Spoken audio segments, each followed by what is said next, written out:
Salut à tous, c'est Banque d'Acheno, bienvenue sur cette vidéo qui aujourd'hui va parler confiance en soi, va parler de cet élément qui est souvent mis en avant dans le coaching, dans le sport, dans la vie quotidienne, et confiance en toi. Les plus grands hommes ont toujours eu énormément confiance en eux, c'est grâce à ça qu'ils ont réussi à faire des choses extraordinaires dans ce monde.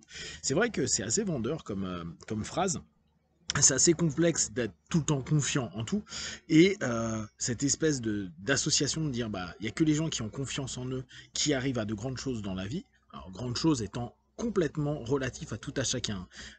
Ça peut être simplement réussir pour une personne quelque chose qui pourrait pour une autre être anodine, ça c'est vraiment personnel.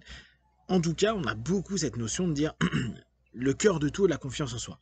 Et moi, c'est un élément que j'aime bien, mais auquel j'ai jamais complètement adhéré, même si je pense que avoir de la valeur pour soi, c'est-à-dire reconnaître sa valeur, est quelque chose là où on peut vraiment se dire, ok, là c'est cool, je sais ce que je vaux, je sais, bah, comme d'habitude, hein, mes ombres, mes lumières, mes qualités, mes défauts, mes ressources et les choses que j'ai peut-être pas, mes limites et mes possibilités. Dans ce discours de dire il faut que tu aies confiance en toi, il y a une espèce de bon, d'injonction, mais comme plein de notions quand on se dit on veut réussir et que la vie est belle.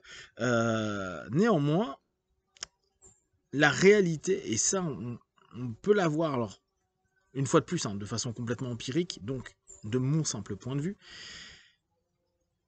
en cabinet. En cabinet, ce qui se passe, c'est que il y a énormément de personnes qui viennent nous voir, et moi j'ai eu la chance d'avoir des personnes haut placées dans différents secteurs, absolument génial dans ce qui est créé pour le monde, ou quel que soit le monde dans lequel ils sont. Et je trouve que la plupart du temps, c'est des personnes qui n'ont pas confiance en elles. La surface extérieure, et on le sait, hein, parce que c'est un levier de manipulation, un levier d'influence, parce que là, c'est pas forcément que de la manipulation, c'est de vendre l'image de quelqu'un qui a confiance. Vous savez, il y a beaucoup d'extraits, de conférences où des personnes décryptent en disant regardez, on voit que il est dominant, il est alpha, il est complètement dans une posture de confiance, de confort, il n'est pas rétracté, il n'est pas comme ceci, comme cela, avec toutes les notions qu'on peut projeter sur le body language, et ils associent des personnes qui sont dans le succès, la réussite, avec une façon de se comporter, une façon d'être qui représenterait, selon nous, de façon générale, hein, comme on a décodé, la confiance en soi.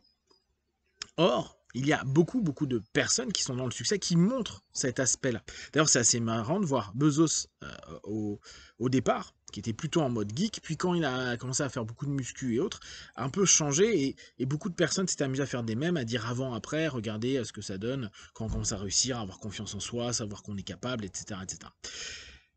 Le problème, c'est que l'un ne veut pas dire forcément l'autre. Quand je dis l'un, c'est le message qu'on est en train de proposer en paraverbal n'est pas nécessairement ce qu'on est en train de vivre à l'intérieur. Idem pour le verbal. On sait très bien que le mensonge sémantique est hyper courant, et jouer sur nos storytelling, nos récits, et les métaphores qu'on va faire sur nous, ce qu'on peut sembler ou ce qu'on peut dire, peut amener à faire adhérer les gens, parce que un des points par contre qu'on s'aperçoit quand même comme étant crucial, c'est amener une forme de confiance, une forme de protection. Vous savez, il faut que la personne puisse se sentir sécurisée. Donc, la confiance en soi est quelque chose sur laquelle les autres peuvent un petit peu s'accrocher, même se connecter, comme une prise, et se dire ah bah je suis avec une personne qui est confiante, et donc ça me met en confiance d'être avec une personne qui est confiante. C'est une espèce de partage. Donc c'est cool si la personne est réellement au fond d'elle ultra confiante sur tout, ce qui n'est absolument le cas pour personne, hein. On ne peut pas être confiant sur tout parce qu'on n'a pas des aptitudes sur tout.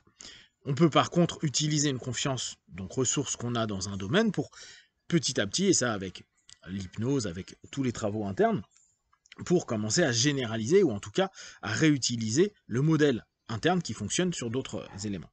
Néanmoins, cette notion de façade, de les personnes qui réussissent sont des personnes qui ont confiance dans leurs capacités, leurs possibilités, etc., qui n'abandonnent jamais, parce que souvent on fait l'association, genre parce que j'ai confiance, j'abandonne jamais.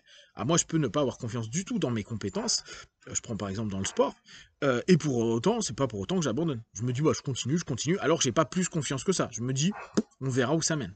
Donc déjà, juste avec ma réflexion, on s'aperçoit que tous les états d'esprit sont pas similaires, et associer ça forcément à de la confiance, genre le mec ne lâche pas et ne lâche jamais parce qu'il a confiance dans son projet ou son idée. Ah non, il peut juste être un peu bête comme moi et se dire bah ouais, non mais j'aime bien, et puis à un moment ou un autre on verra si ça passe. Mais il n'y a pas une confiance dans le fait que ça passera. Et il y a des moments ça ne passe jamais.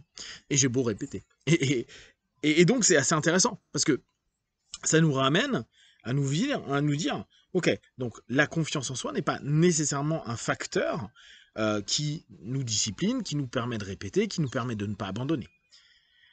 Comme je vous disais, en cabinet, il y a énormément de personnes qui ont une façade de confiance, et dès qu'on commence à rentrer dans les histoires, à rentrer dans ce qu'ils sont, et pas dans ce qu'ils font, on s'aperçoit qu'ils ont peu confiance en eux. Ils sont beaucoup dans l'hésitation, et ils s'imposent au travers de routines qu'ils ont mis en place, de décider des choses, avancer sur des éléments, etc. Mais il n'y a pas une énorme confiance en soi. Et je pense que dire à tout le monde, aux jeunes comme aux moins jeunes, aux gens qui entreprennent comme ceux qui veulent simplement se défier sur certains aspects, qu'il faut absolument qu'ils aient confiance en eux, c'est absurde. Qui se donnent de la valeur sur certains aspects, là par contre je pense que ça peut être primordial. De vous redonner de la valeur, retrouver votre valeur. En gros c'est retrouver vos capacités, vos ressources, vous rendre compte que oui il y a des trucs où vous serez nul et peut-être toujours nul, ou peut-être un peu moins nul mais quand même pas bon, et d'autres où vous êtes compétent, bon et même carrément merveilleux. Ça c'est cool. Mais se dire j'ai confiance et vendre absolument la confiance en soi avec des pseudos, avec un mimétisme en fait social, avec un mimétisme de ce que pourrait ressembler la personne en confiance, c'est faux. Ça n'amène pas plus de succès. Ça amène plus de connexion peut-être, et c'est peut-être aussi pour ça stratégiquement que c'est fait, parce que les gens vont se dire, cette personne, bah, comme je vous disais précédemment, j'ai envie de me connecter à elle. J'ai envie d'être en lien avec elle parce qu'elle me semble de confiance. Mais observez, beaucoup d'arnaqueurs, de personnes qui en fait n'ont pas plus confiance dans leurs compétences à un moment donné, mais arrive à vous faire croire une histoire et vous avez confiance dans ce qu'il dit, non pas ce qu'il est, hein, on est bien d'accord, bah arrive à dépouiller plein de gens et des millions, voire des milliards d'euros, de dollars. Donc ça fait revenir sur cette réflexion à se dire, attention dans l'être, le faire et l'avoir. Avoir confiance, avoir de la confiance, ou être confiant, c'est déjà deux choses différentes. Et souvent, ce qu'on demande, c'est faire quelque chose pour montrer qu'il y a de la confiance. En gros, notre masque, et on revient sur ces notions de persona, sur ces notions de masque, qu'on va proposer au monde, dans un monde peut-être privé, dans un monde sportif, dans un monde professionnel, dans un monde amical, dans un monde social, et qui pèse énormément à beaucoup de personnes qui en fait se disent pas réellement confiants, et ça va étonner plein de gens quand il y a des PDG ou des personnes de haute stature qui vont dire non mais en fait j'ai pas confiance en moi, les gens se moquent d'eux parce qu'ils ont toujours eu l'impression, donné l'impression que ouais ça va, c'est facile, c'est fluide, tout se passe bien, ils ont l'air toujours sûrs de leurs décisions, alors qu'en fait à l'intérieur, bah ils sont tremblants, ils sont hésitants, ils sont pas à l'aise, mais ils montrent quelque chose.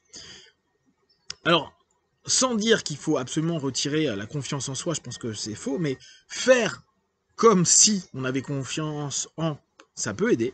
Avoir de la confiance, et là je pense qu'il faut retrouver sa valeur et ses ressources pour l'avoir. Et l'être, c'est, bah, on peut avancer dans la vie sans être forcément hyper confiant. Néanmoins, créer et développer des choses qui sont extraordinaires, grandioses, ou à notre échelle, être très satisfait de ça, et c'est complètement cool de pouvoir se dire que ouais, ça on peut quand même le faire.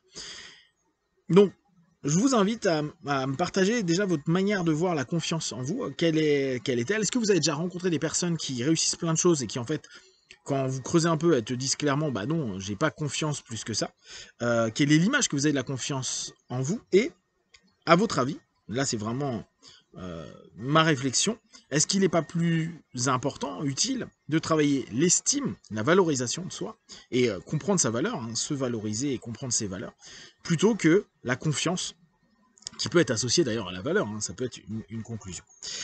Si vous avez des questions et des remarques, vous les partagez sur Facebook, YouTube, j'y répondrai le plus rapidement possible. Et comme d'habitude, de tout ce que je propose, ne prenez que ce qui est bon et juste pour vous tester, observer, analyser, conclure. Be one, ciao.